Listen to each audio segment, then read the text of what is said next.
Hi guys, ayan, welcome back again sa aking YouTube channel, and this is the JM Video Vlogs, and for today's video, isi-share ko nga po sa inyo kung paano nga ba linisan tong automatic washing machine.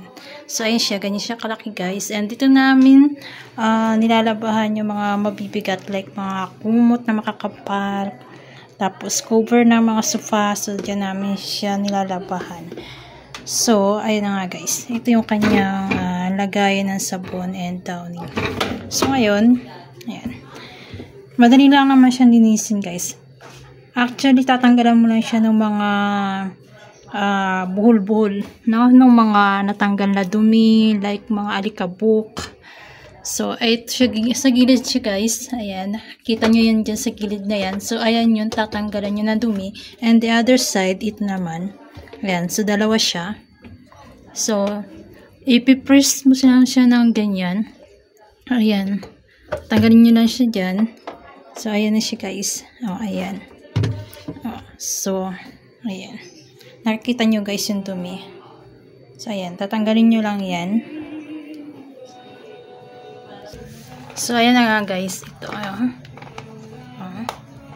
ayan. Tingnan nyo sa gilid. Meron siyang lock. Ayan yan. Ito. And then, ayan. Buksan nyo lang yan. So, ayan. Kita nyo yung mga dumi. So, ganyan kadami yung dumi niya. Hindi ko naman siya everyday nililinis. Siguro ilang months na rin yan. Kaya na-stack. So, ganyan siya kakapal. Ayan. Ganyan kakapal yung dumi niya na naipon. So, ayan. Ganyan lang guys. Tapos itong isa, ganun din. Yan. Open nyo lang yan. Yung sa dulo. And then, tanggalin nyo yung mga makapal na dumi. So, ganyan siya kakapal. Yan. So, ayun lang guys. So, ayun na nga guys. Ayan. Pagkatanggal nyo ng mga dumi, ayan, linisan nyo.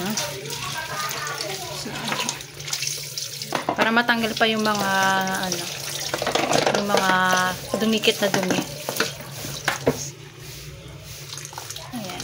Then after that, pwede nyo na siyang ibalik.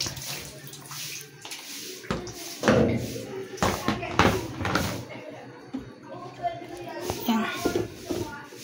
So, same process siya guys. I-ano nyo lang din siya. Ayan. May mga dyan. Okay. Lock nyo lang. And then ayan, balik nyo lang siya guys. Okay. Simple as that. Okay. Ayan.